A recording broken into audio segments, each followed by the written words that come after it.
Imagina una ciudad destruida, muros derrumbados, puertas quemadas, y un pueblo que ha perdido más que sus casas, ha perdido su propósito.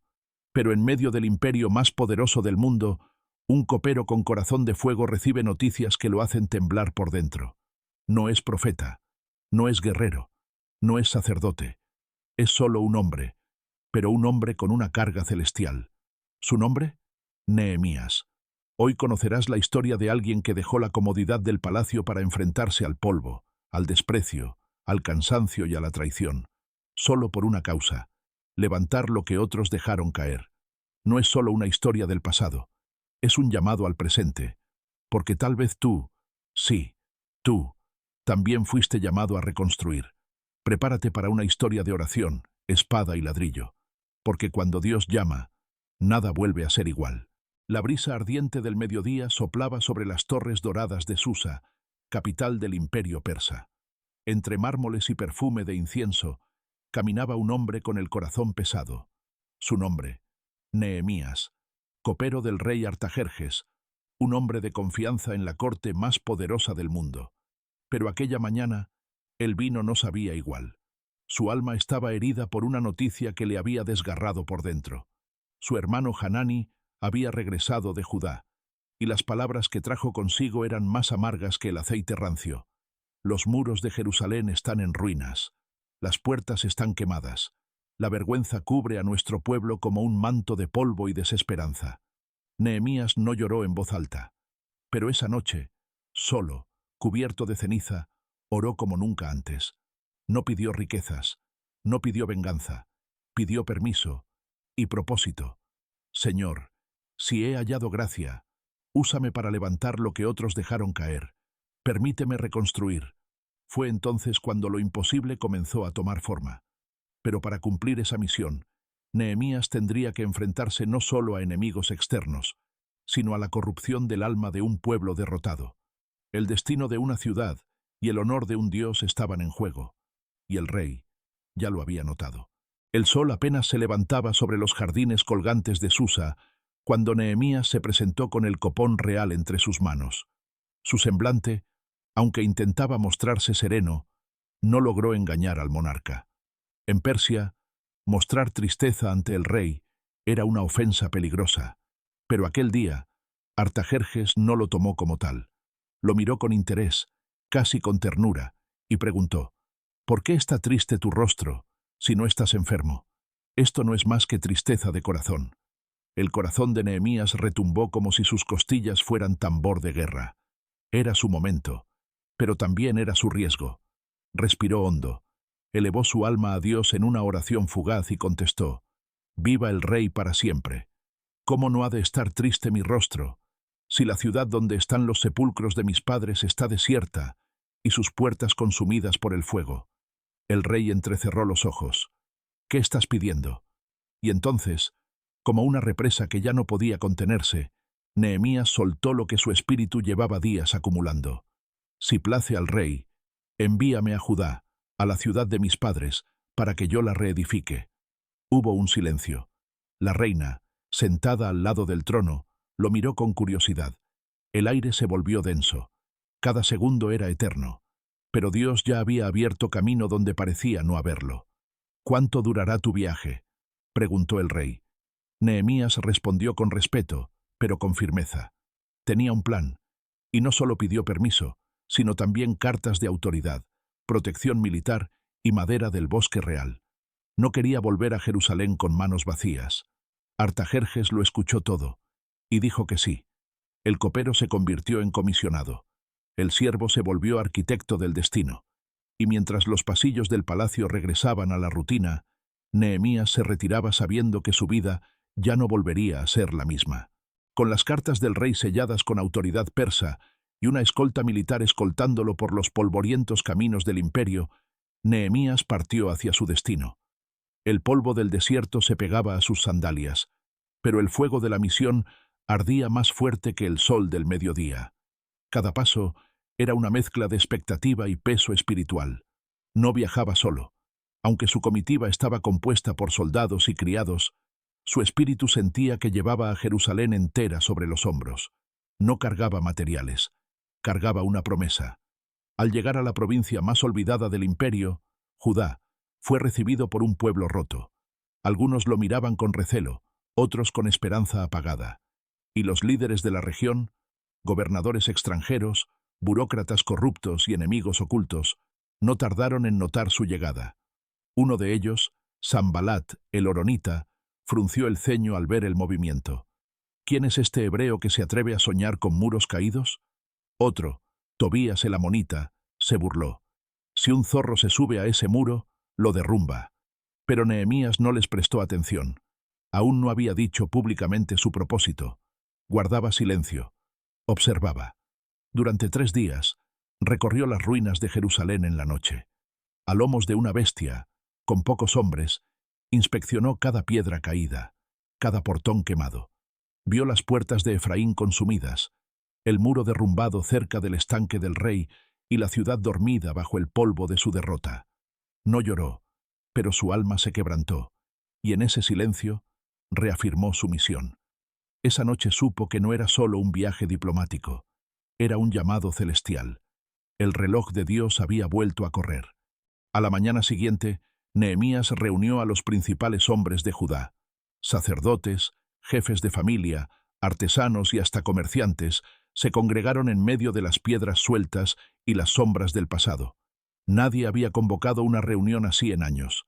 La ciudad, como su gente, estaba rota, pero aún respiraba. Nehemías se paró en medio de todos con voz firme, sin retórica imperial ni promesas vacías. No vino con discursos, vino con propósito. Vosotros veis la mala situación en que estamos, comenzó. Jerusalén está desierta, y sus puertas consumidas por el fuego. Venid, edifiquemos el muro de Jerusalén, y no estemos más en oprobio. Un murmullo cruzó la multitud. ¿Edificar? ¿Otra vez? ¿Después de años de intentos fallidos y enemigos alrededor? Pero entonces Nehemías levantó las cartas del rey. La mano de mi Dios ha estado conmigo. El rey Artajerjes me ha dado autoridad, pero fue Dios quien abrió el camino. Y esas palabras encendieron lo que la ruina había apagado. Esperanza. Uno a uno, los corazones dormidos comenzaron a despertarse. Miradas apagadas se volvieron decididas, y una voz se alzó desde el centro del pueblo. Levantémonos y edifiquemos.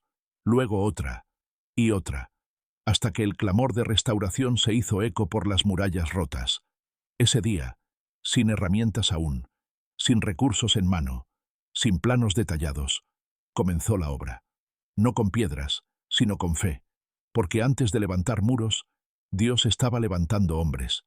Y mientras el pueblo se organizaba para trabajar por familias, los enemigos miraban con ira contenida. Desde lejos, Sanbalat y Tobías no podían creer lo que veían. «Van a intentarlo de nuevo», murmuró Tobías. Sanbalat apretó los dientes. «Entonces vamos a hacerlos caer, como siempre». Pero esta vez no sabían que no estaban enfrentando a un soñador, sino a un hombre comisionado por el cielo. La reconstrucción comenzó con una determinación que ningún enemigo esperaba.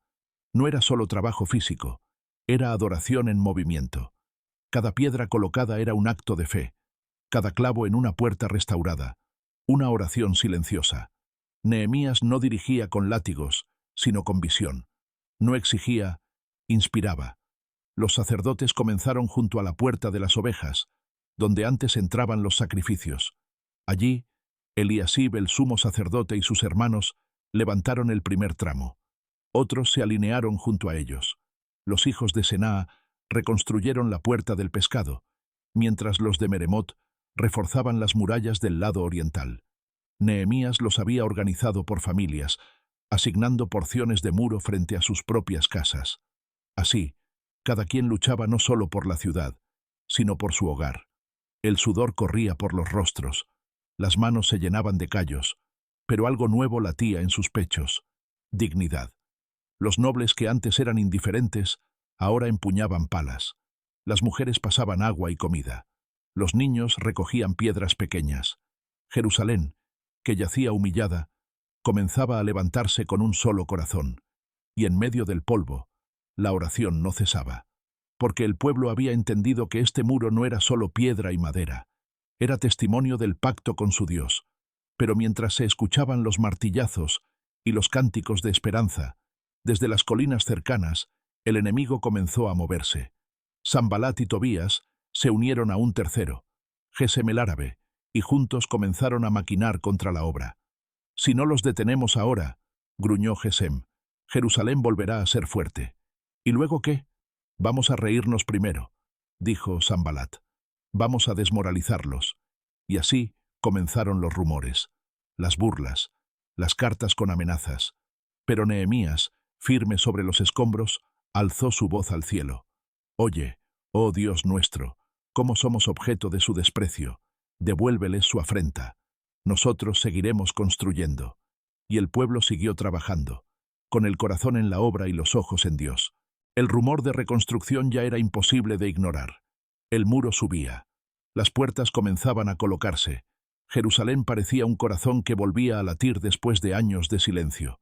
Pero con cada metro edificado, la oposición se tornaba más violenta. Sanbalat estaba furioso.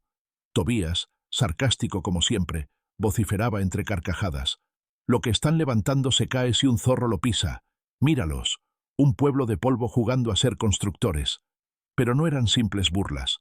Los enemigos comenzaron a organizarse. Desde Samaria, desde Amón, desde el sur, complotaban. «Los atacaremos sin aviso. Cuando estén más ocupados, caeremos sobre ellos». Nehemías lo supo.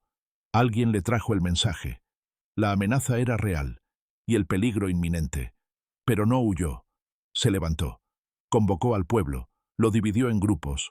Unos edificaban, otros vigilaban. Colocó centinelas día y noche. A cada familia le dio una tarea y una espada. Y entonces habló con una voz que no parecía la de un copero, sino la de un general ungido. «No tengáis miedo. Acordaos del Señor, grande y temible, y pelead por vuestros hermanos, por vuestros hijos, por vuestras hijas, por vuestras mujeres y por vuestras casas». Y el pueblo respondió. Con una mano cargaban piedras, con la otra sostenían lanzas. El sonido del martillo se mezclaba con el eco del acero. Jerusalén se convirtió en un campo de batalla sagrado. Había un código. Cuando sonara la trompeta, todos correrían al punto de peligro. Pero hasta que eso ocurriera, nadie dejaría de construir. Nehemías no descansaba, no se quitaba la ropa, dormía con la espada al cinto, porque no solo edificaba muros, estaba defendiendo un propósito eterno. Y mientras sus enemigos se confundían ante tanto valor, Dios fortalecía las manos del pueblo, porque cuando la obra es de Dios, ni el miedo ni el enemigo pueden detenerla.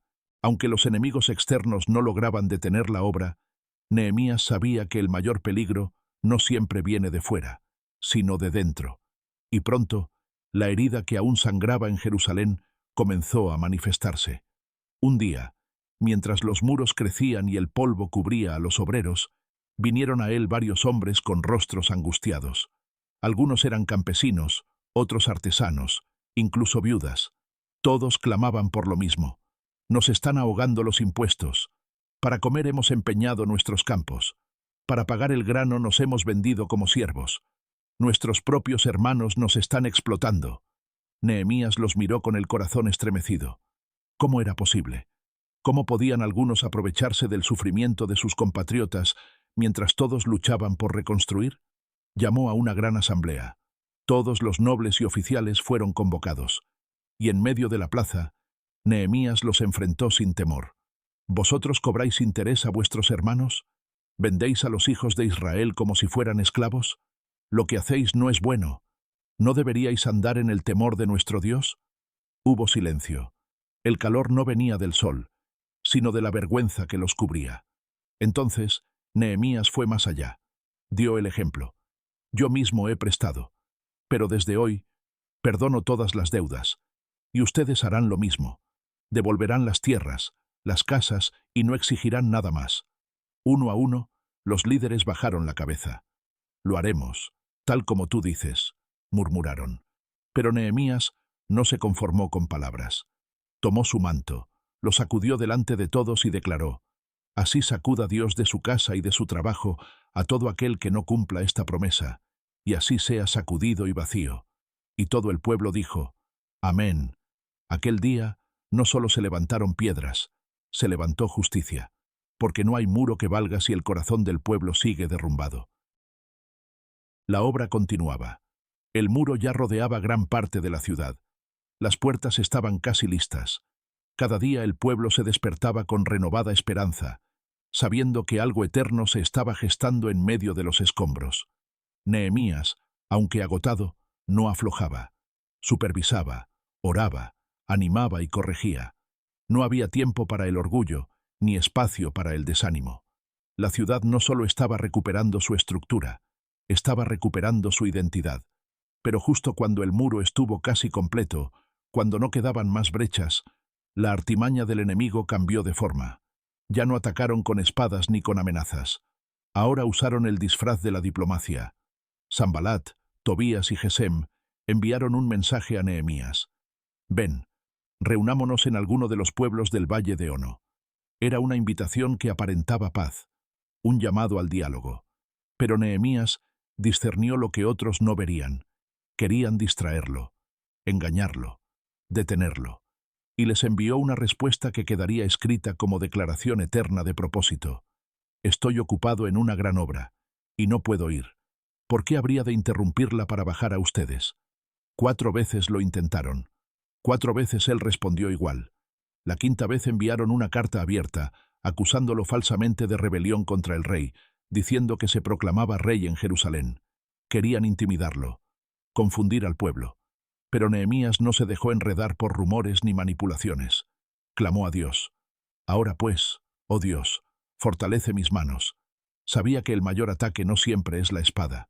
A veces es la distracción, la duda, el chisme disfrazado de consejo. Y mientras el enemigo tejía mentiras, el muro seguía creciendo. Porque cuando el corazón está enfocado, no hay estrategia humana que pueda frenar el plan de Dios. El enemigo no se daba por vencido. Al ver que las amenazas externas y las mentiras diplomáticas no surtían efecto, recurrieron a algo más oscuro, la manipulación religiosa. Un día, Nehemías recibió un mensaje secreto de uno que se decía profeta. Semaías, un hombre que vivía encerrado en su casa y que afirmaba tener una palabra urgente de Dios. Nehemías, le dijo, vienen a matarte. Esta misma noche entrarán para quitarte la vida. Ven, escapemos juntos al templo. Cerremos las puertas y escondámonos allí. Solo allí estarás a salvo. Era una trampa bien disfrazada. ¿Qué mejor estrategia que usar el temor y envolverlo en palabras piadosas? Pero Nehemías tenía discernimiento. Miró a Semaías fijamente y respondió con valentía. ¿Un hombre como yo ha de huir? ¿Y quién, siendo como yo, entraría al templo para salvar su vida? No entraré. Entonces comprendió todo. Semaías había sido sobornado por Tobías y Sanbalat. Querían que Nehemías pecara, que profanara el lugar sagrado escondiéndose en él como un cobarde, y así desacreditar su liderazgo delante del pueblo. No lo lograron. Nehemías oró. Acuérdate, Dios mío, de Tobías y de Sanbalat, conforme a estas cosas que hicieron, y también de la profetisa Noadías y los otros profetas que procuraban atemorizarme. Porque sí, había otros, supuestos mensajeros de Dios, que no hablaban desde el cielo, sino desde el bolsillo del enemigo. Pero Nehemías no se quebró, no cedió ni un paso. Sabía que el miedo es la grieta por donde se cuela la derrota. Y mientras la oposición crecía en astucia, la fe de Nehemías crecía en profundidad. El muro estaba a punto de cerrarse. El enemigo lo sabía. El cielo también. 52 días. Y el muro se cerró. El sol caía sobre los muros recién levantados. Las puertas colgaban firmes sobre goznes nuevos. Las grietas habían sido selladas, las brechas cerradas, los portones restaurados. El polvo de los escombros se había transformado en testimonio de victoria. Y entonces ocurrió lo impensable. En solo 52 días, el muro de Jerusalén quedó terminado. 52 días de trabajo bajo amenaza. 52 días de oración con martillo en mano. 52 días donde el enemigo esperó que el miedo venciera. Pero fue Dios quien venció. Cuando las naciones alrededor lo supieron, cayeron en gran temor. No podían comprender cómo un pueblo disperso, humillado y carente de ejército, había logrado tal hazaña. La respuesta era clara. aunque no quisieran admitirla. Reconocieron que por nuestro Dios había sido hecha esta obra. Nehemías 6:16. Jerusalén no solo tenía muro, tenía dignidad, tenía propósito, tenía liderazgo guiado por el cielo. Pero Nehemías no se dejó embriagar por el éxito, no descansó sobre lo construido. Sabía que la restauración física era solo el primer paso. Lo que ahora debía levantarse era el alma del pueblo. Mientras tanto, los enemigos no se callaban. Tobías seguía enviando cartas para intimidarlo. Algunos nobles de Judá, emparentados con él, le enviaban informes a escondidas. Aunque el muro estaba firme, la guerra espiritual aún no había terminado. Pero Nehemías se mantenía en oración, con la mirada fija en aquel que lo había llamado. Y el pueblo comenzaba a despertar a una nueva realidad. Ya no eran una sombra de lo que fueron. Ahora eran los hijos de una ciudad restaurada. Cuando el muro está firme, es hora de edificar el alma. El muro estaba terminado, sí, pero Jerusalén aún no era una ciudad completa. Nehemías lo sabía. El peligro de vivir protegidos, pero vacíos, era tan real como cualquier enemigo armado. Por eso, una vez aseguradas las puertas y designados los porteros, levitas y cantores, Nehemías hizo lo más importante: convocar al pueblo a oír la palabra de Dios. Era tiempo de reedificar el alma. Se reunió una multitud, hombres, mujeres y niños capaces de entender. Todos de pie, desde el amanecer hasta el mediodía. No para escuchar a un político ni a un guerrero, sino a un escriba. Su nombre, Esdras. Sobre un púlpito de madera, elevado frente a la asamblea, Esdras abrió el libro de la ley de Moisés. Cuando lo hizo, todo el pueblo se puso de pie. El silencio fue sagrado.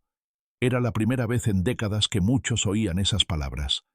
Esdras bendijo al Señor, y todos respondieron: Amén, amén, alzando sus manos, postrándose y adorando.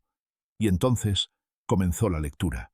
Verso por verso, capítulo por capítulo, la palabra recorría los muros restaurados como si fueran venas vivas. Los levitas explicaban el sentido, y los corazones se quebraban. La gente no gritaba, lloraba. Nehemías, al verlos, no los reprendió, pero tampoco permitió que el llanto se convirtiera en desesperanza. Este día es santo para el Señor vuestro Dios, les dijo. No os entristezcáis. La alegría del Señor es vuestra fortaleza. Ese día, el pueblo comió, bebió, compartió con alegría, porque habían entendido las palabras que Dios les habló. El muro los protegía por fuera. La palabra comenzaba a transformarlos por dentro. Al día siguiente, mientras las brasas del día santo aún ardían en los corazones, los jefes de familia, los sacerdotes y los levitas se acercaron a Esdras para profundizar en la ley. Y lo que hallaron fue más que mandamientos. Hallaron recuerdos olvidados. Allí, en el texto sagrado, estaba escrito que en el mes séptimo debían celebrar la fiesta de los tabernáculos, una conmemoración antigua, donde el pueblo vivía en cabañas hechas de ramas, recordando su peregrinar por el desierto, cuando Dios los había guiado y sustentado. Y no se había celebrado así desde los días de Josué. Nehemías, sin perder tiempo, dio la orden: salgan al monte, traigan ramas de olivo, de mirto, de palmera y de árboles frondosos. Hagamos tabernáculos como lo manda la ley. Y el pueblo obedeció. Las calles de Jerusalén, antes llenas de ruinas, ahora se llenaron de tiendas de ramas. En las azoteas, en los patios, en las plazas, el pueblo habitó en cabañas durante 7 días, celebrando, cantando, leyendo la ley cada mañana. No era solo una fiesta, era un despertar, un recordar que Dios había sido fiel ayer y seguía siéndolo hoy. Y en medio de ramas y sombra se encendió algo más fuerte que la emoción, un espíritu de arrepentimiento.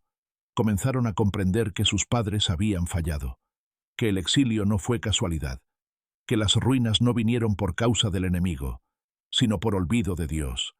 Y ese reconocimiento no los destruyó, los quebrantó para restaurarlos, porque cuando el pueblo se acuerda de su Dios, Él se acuerda de su pueblo.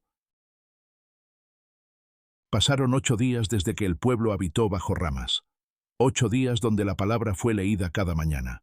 Pero cuando terminó la fiesta, Nadie quiso volver a la rutina como si nada hubiese pasado. El pueblo estaba tocado, conmovido, despierto. Entonces, el día 24 del mes, sin que nadie los forzara, los hijos de Israel se reunieron para ayunar, vestirse de cilicio y echarse tierra sobre sus cabezas. No era celebración, era quebrantamiento. Se apartaron de los extranjeros, confesaron sus pecados y los de sus padres. Permanecieron de pie por 3 horas oyendo la palabra. Luego, otras 3 horas confesando y adorando. No era un evento, era una entrega. Y los levitas comenzaron a clamar: «Levantaos y bendecid al Señor vuestro Dios, desde la eternidad hasta la eternidad. Bendito sea tu nombre glorioso, que está sobre toda bendición y alabanza». Entonces, uno de los pasajes más conmovedores de toda la Escritura fue proclamado por los levitas, recapitulando toda la historia del pueblo de Israel, desde Abraham hasta Egipto, desde el Sinaí hasta el desierto, desde la tierra prometida hasta el exilio. Y en cada línea, el mismo patrón. El pueblo fallaba, y Dios perdonaba. El pueblo se olvidaba, y Dios los buscaba. El pueblo caía, y Dios los levantaba. Pero tú eres Dios que perdonas, clemente y piadoso, tardo para la ira y grande en misericordia. Al oír esto, el pueblo rompió en llanto, no de miedo, sino de gratitud. Entonces decidieron algo que no se veía desde hacía generaciones. Harían un pacto, por escrito, firmado, sellado por sus príncipes, levitas y sacerdotes. Prometieron andar en la ley, guardar el sábado, no casarse con extranjeras, no olvidar el templo, ni alzar altares extraños. Querían volver a ser el pueblo del pacto, y esta vez lo decían con todo el corazón. Tras firmar el pacto, Jerusalén ya no era la misma, no solo por sus muros, ni por sus puertas restauradas, sino porque ahora el pueblo había decidido que Dios sería el centro de todo. Comenzaron por organizar la vida espiritual. Los levitas fueron restablecidos en sus funciones. Los porteros, cantores y servidores del templo fueron asignados con precisión. Ya no improvisaban, ya no vivían del recuerdo de lo que fue. Ahora vivían con orden y temor del Señor. Las ofrendas regresaron al templo. El diezmo volvió a tener propósito. La casa de Dios, antes abandonada, ahora latía como el corazón de la ciudad. Y luego vino una decisión más difícil, pero necesaria. Había que repoblar Jerusalén. A pesar de la restauración, muchos aún vivían en aldeas lejanas. La ciudad santa estaba protegida, pero deshabitada. Así que Nehemías organizó un sorteo. 1 de cada 10 hombres debía mudarse a Jerusalén para habitarla, trabajarla y honrarla. Algunos fueron seleccionados por suerte, pero otros se ofrecieron voluntariamente, dejando atrás sus tierras para habitar la ciudad del gran rey. Y todo el pueblo los bendijo por su entrega. Con nombres escritos cuidadosamente, Nehemías registró quiénes fueron los líderes, sacerdotes, levitas, cantores, porteros y sirvientes que habitaron la ciudad y sus alrededores. Porque en el reino de Dios, cada nombre importa, cada familia cuenta, cada uno que se levanta por la causa del Señor es digno de ser recordado. Jerusalén, una ciudad que fue desolación, ahora tenía vida. Y esa vida no se basaba en muros, sino en obediencia y adoración. Porque cuando Dios vuelve al centro, todo lo demás encuentra su lugar. Dedicación con trompetas. El muro. Se consagra al cielo. Había llegado el día. El muro no solo debía estar completo, debía ser consagrado. Nehemías lo sabía. No bastaba con levantar estructuras si no eran dedicadas al Señor.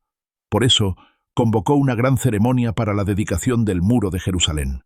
Se reunieron levitas de todas partes, cantores, músicos, trompetistas y líderes espirituales. La ciudad entera vibraba con expectativa. Esta no sería una celebración silenciosa, sería una exaltación con todo el corazón. Nehemías organizó 2 grandes coros. Los hizo subir al muro desde lados opuestos, cada grupo caminando en dirección contraria, rodeando la ciudad por encima del muro que habían reconstruido con tanto esfuerzo y fe. Y hombres, mujeres y niños, viendo desde abajo cómo los sacerdotes marchaban sobre las murallas, entonando salmos, tocando trompetas, arpas y címbalos, mientras las piedras debajo de sus pies parecían resonar con cada nota. Era como si Jerusalén misma respirara al compás del cielo. Y cuando ambos coros se encontraron en la casa de Dios, una sola voz se levantó en adoración. El pueblo ofreció sacrificios, se purificaron, cantaron con alegría, y sacrificaron grandes víctimas aquel día, y se regocijaron, porque Dios los había recreado con grande contentamiento.